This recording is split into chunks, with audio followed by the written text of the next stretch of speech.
বছরে চলেছিল বিভিন্ন বংশের হলো ইসলামিক শাসন। হ্যাঁ, ৬৬৫ বছর।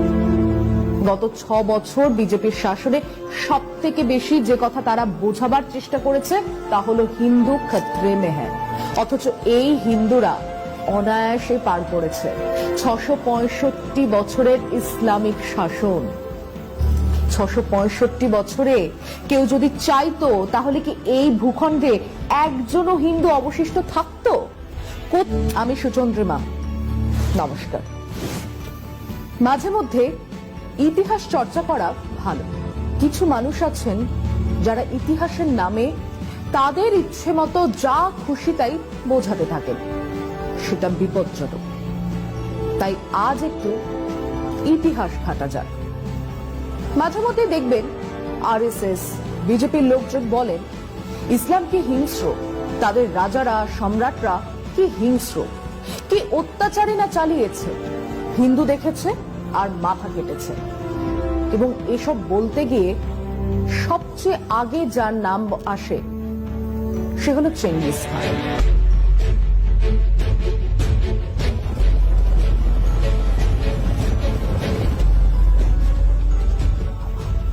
ভারতে এসে হিন্দুদের কচুকাটা করেছিল। My name is Khan, Genghis Khan. Khan মানেই মুসলমান, আর মুসলমান মানেই অত্যাচারী, অশিক্ষিত, জ্ঞান বিজ্ঞানের ধার ধারে না, আল্লাহর নির্দেশে কেবল কাফেরদের মারা, এই হলো তাদের কাজ। এবং সেই খানেদের অন্যতম হলো চেঙ্গিস খান।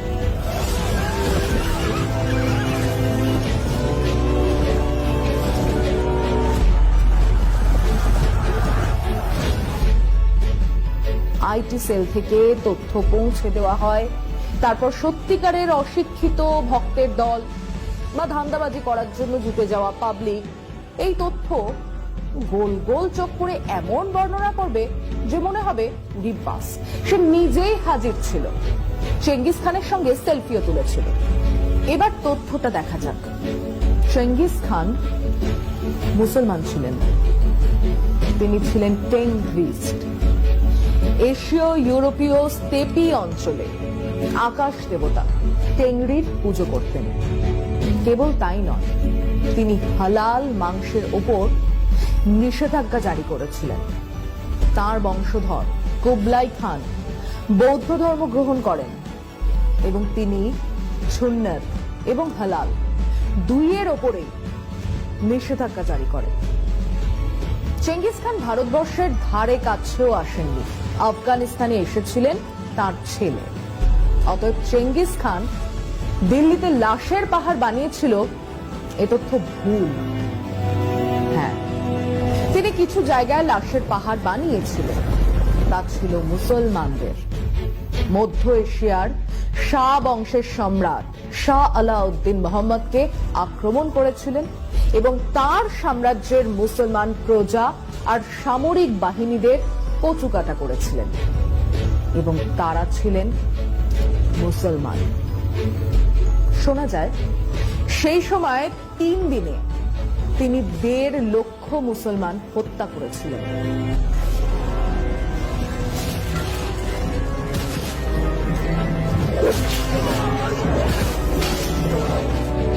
মুসলমান বলে নয়, তারা তাকে বাধা দিতে এসেছিল তাই।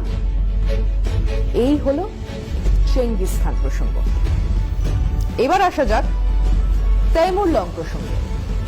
তৈমুর সুন্নি মুসলমান ছিলেন, নকশবন্দ ধারার সুফি ধারার মুসলমান, কিন্তু সম্রাট যিনি তার সাম্রাজ্য বাড়াতে চান, ঘোড়ার পিঠে চেপে দুর্ধর্ষ সৈন্যবাহিনী নিয়ে ছুটেছেন দেশ থেকে দেশান্তরে। সামনে যারাই এসেছেন, সে মুসলমানই হোক, খ্রিস্টান হোক, শিয়া হোক, সুন্নি হোক, তাকেই মেরেছে। লাশের পাহাড় তৈরি হয়েছে। লুটপাট করে ঘোড়া, উট, হাতি, সোনা গয়না নিয়ে দেশে ফিরেছেন। কোথায় না গেছেন, ওধারে চীন, এধারে পারস্য, ওধারে রাশিয়া, আর নিজের রুক্ষ শুষ্ক দেশকে সাজিয়েছেন। বিরাট বিরাট মাদ্রাসা তৈরি করেছেন, তৈরি হয়েছে মসজিদ। এখনো উজবেকিস্তানে গেলে সেসব মাদ্রাসা মসজিদ দেখা যাবে না, তাদের প্রাসাদ দেখা যাবে না। আসলে তেমন বড় প্রাসাদ তৈরি করার নেই। এবার আসি ভারতবর্ষে অভিযানের কথায়। আবার বিজেপি আরএসএস তাদের ইতিহাস বলবে, কিভাবে হিন্দু রাজাদের মেরে কেটে তৈমুর লাশের পাহাড় তৈরি করেছিল। তথ্য বলছে দিল্লি শহরের ঠিক বাইরে তৈমুর বাহিনীর সঙ্গে লড়াই হয়েছিল 1398 সালের লড়াই। ছিল তুগলক বংশের শেষ সম্রাট নাসিরউদ্দিন মোহাম্মদ শাহের। তুগলক বংশের এই রাজাকে হারিয়ে ফিরে গিয়েছিলেন আমির তৈমুর। বিশাল ধনসম্পত্তি লুট করে চলে গিয়েছিলেন, যেমন অন্য বহু রাজা সম্রাটরা করত। এই জন্যই তারা তাদের দেশে নায়ক হয়ে থাকতেন।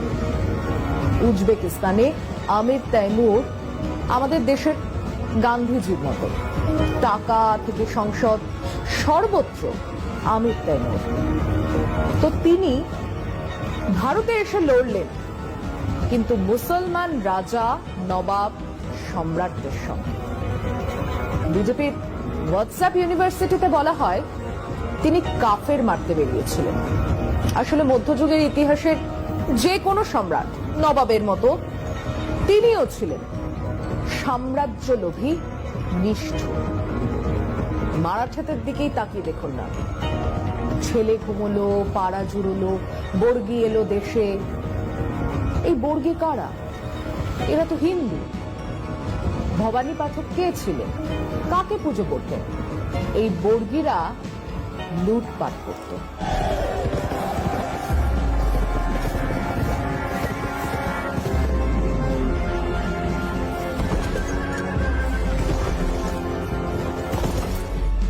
মহিলাদের অপহরণ করতে এসেছিল এই বাংলায়। কে আটকালো? আলীবর্দী খান, একজন মুসলমান রাজা। তাকে আটকাচ্ছে। কাকে আটকাচ্ছে? হিন্দু লুঠেরাদের। আর কাকে বাঁচাচ্ছে? তার হিন্দু প্রজাদের। এমনি এমনি নাকি? হিন্দু প্রজারা খাজনা দিত, তাই তাদের বাঁচিয়েছিল। এর সঙ্গে হিন্দু মুসলমানের কোনো সম্পর্ক নেই। অথচ বিজেপি আরএসএস তারা বোঝাচ্ছে মুসলমান রাজত্বে কি অত্যাচারী না হয়েছে। হয়েছে তো। হিন্দু রাজারাও অত্যাচার করেছে, মুসলমান নবাবরাও করেছে, যে কোনো শাসক যেমন করে থাকে।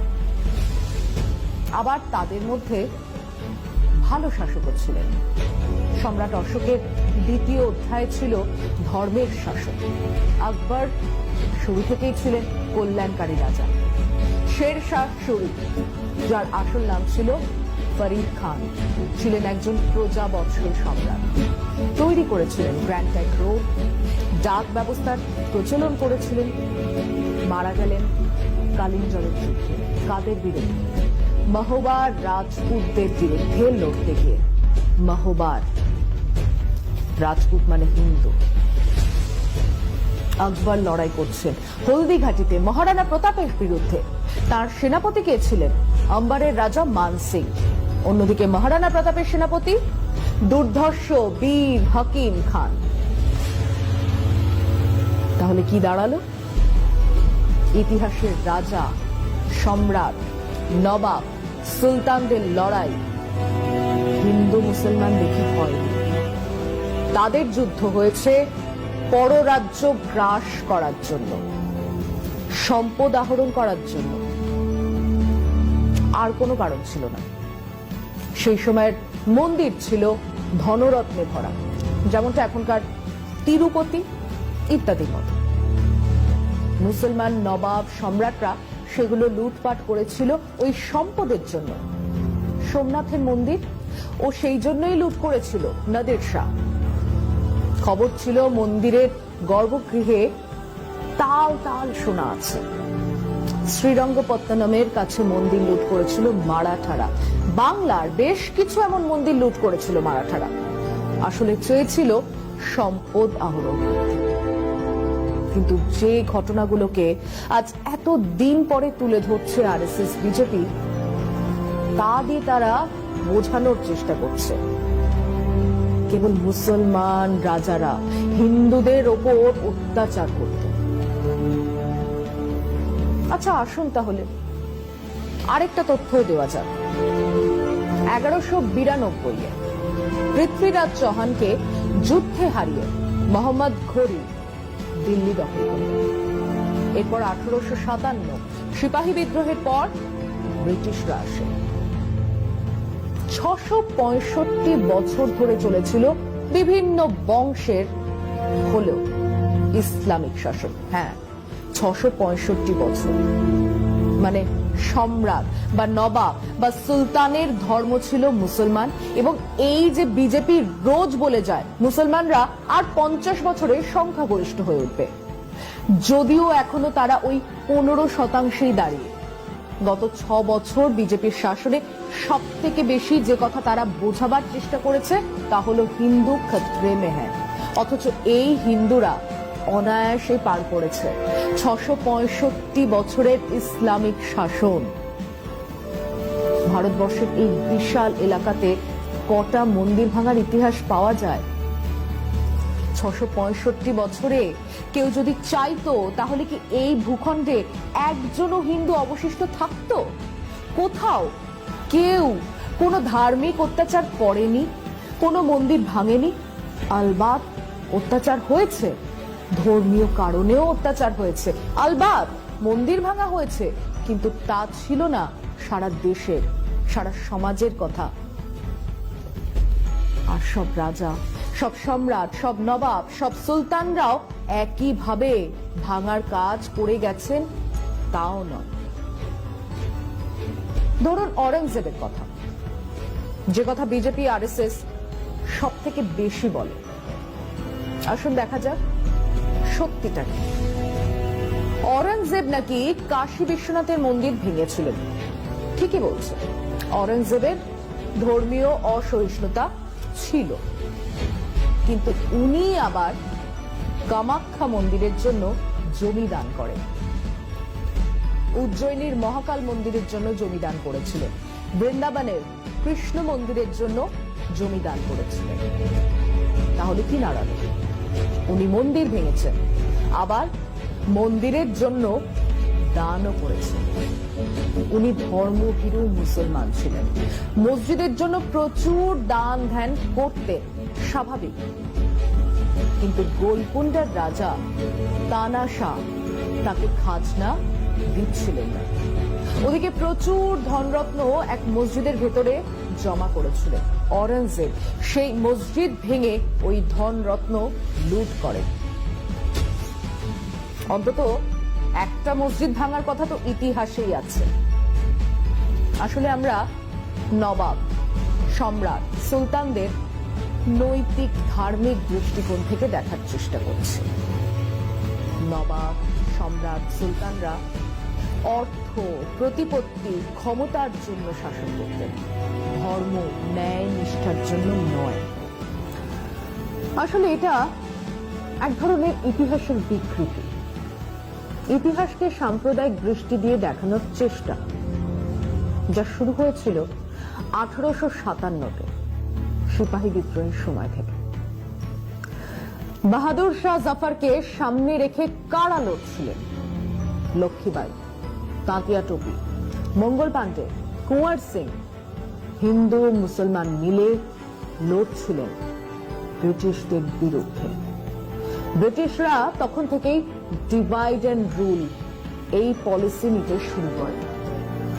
তারাই প্রথমে ইতিহাসকে বিকৃত করার, সাম্প্রদায়িক দৃষ্টিকোণ থেকে অন্য ইতিহাস লেখা শুরু করে। সেই ইতিহাস আজ বিজেপি, আরএসএস আমাদের শেখাতে চাইছে। এটাই সত্যি। আসুন আমরা ইতিহাস দেখি। দিল্লির সাম্প্রদায়িক হিংসার ইতিহাস খুব পুরনো না, এমনকি দেশভাগের সেই দিনগুলোতেও দিল্লি ছিল শান্ত। 1974 সদরবাজার এলাকায় একটা হামলা হয়, 10 জনের মৃত্যু হয়, 44 দিন কারফিউ জারি ছিল। এরপর 1987-তে হজখাস এলাকাতে 15 জন মারা গিয়েছিল, কিন্তু তার মধ্যে 10 জন পুলিশের গুলিতে। মানে পুলিশ শুরু থেকেই সক্রিয় ছিল। 1992-এ বাবরি মসজিদ ভাঙার ঠিক পরে সিলামপুরে হিংসা ছড়ায়, 30 জন মারা গিয়েছিল। বিজেপি এরপর থেকে দিল্লিতে বেশ শক্তিশালী হয়ে ওঠে। তার আগে পর্যন্ত দিল্লি কংগ্রেসের দখলে ছিল। অবশ্যই 1984-র শিখ হত্যার কথা উঠবে, কিন্তু সেটা তো সাম্প্রদায়িক হিংসা ছিল না, সেটা ছিল গণহত্যা। কংগ্রেসের নেতাদের নেতৃত্বে গণহত্যা, যার জন্য তাদের কয়েকজন শাস্তি পেয়েছে। কংগ্রেস দল হিসেবেই ক্ষমা চেয়েছে, কিন্তু এই কংগ্রেস দলই আজকের এই নতুন দিল্লির চেহারা তৈরি করেছে। আগে দিল্লির ঠিক মধ্যিখানে ছিল মুসলমান মানুষজনের বাস। বাহাদুর শাহ জাফর মার্গ, আসিফা আলী মার্গের উল্টো দিকে তুর্কমান গেটের পাশে ছিল বিরাট বস্তি এলাকা।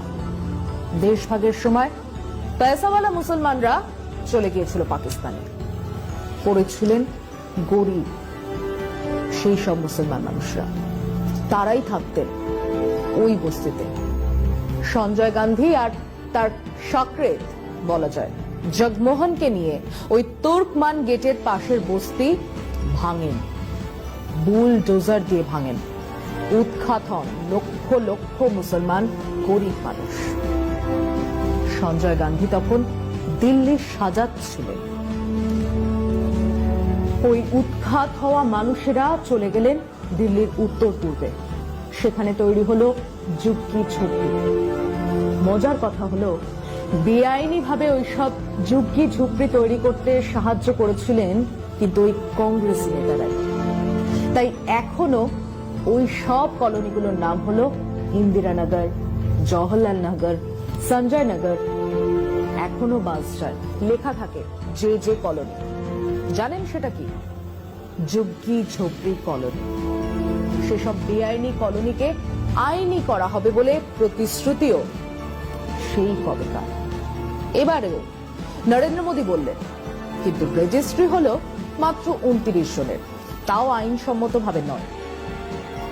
সে কথা যা বলছিলাম তা হলো, ওই তুর্কমান গেটের পাশ থেকে সরে গিয়ে যমুনা পারে কিছু মুসলিম ঘেটো তৈরি হলো। সেখানে দেশের অন্য প্রান্ত থেকে মুসলিমরা এলেন, 71-এ বাংলাদেশ থেকেও এলেন, কিন্তু সব মিলিয়ে ওই ঘেটোর মতোই হয়ে রইল। হিন্দু মুসলমান এলাকা হলো না, হিন্দু এলাকা হলো, মুসলমান এলাকা হলো, এবং এই অঞ্চলে কমিউনাল টেনশন লেগেই রইল। হিন্দু এলাকাগুলো 1992 থেকে বিজেপির এলাকা হয়ে উঠল, আর মুসলিম এলাকা হলো কংগ্রেসের। অবশ্য 2015 থেকে এই এলাকাগুলো চলে গেছে আপের কাছে।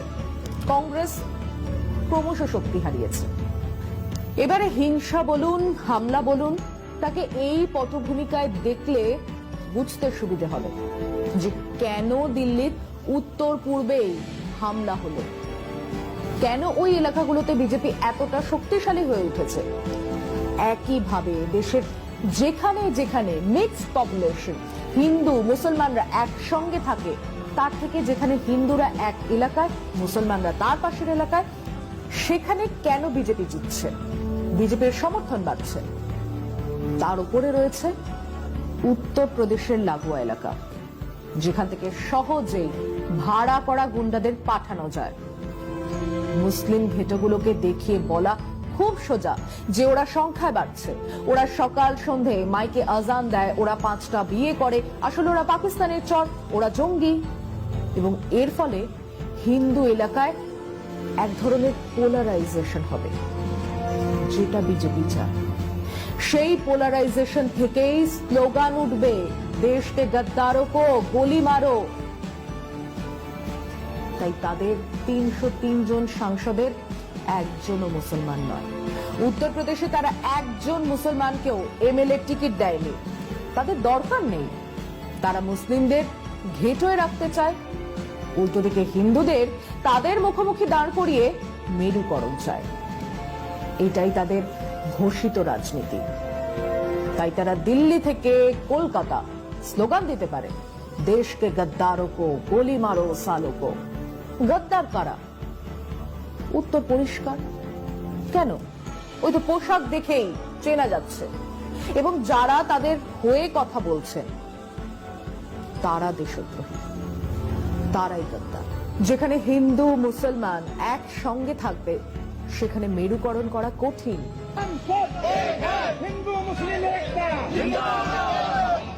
সেখানে আঙুল তুলে গুজব ছড়ানো কঠিন।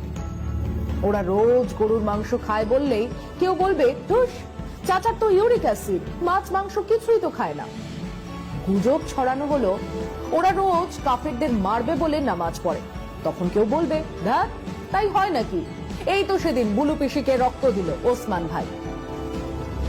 তাই ওরা চায় আলাদা করতে। বিজেপি আরএসএস চায় মুসলমানরা খিদিরপুর আর পাক সার্কাসেই থাকুক, গুজব ছড়াতে সুবিধা হবে, হিন্দু ভোট মেরুকরণে সুবিধে হবে। এটাই তাদের রাজনীতি। এই রাজনীতির বিরুদ্ধেই কথা বলতে হবে।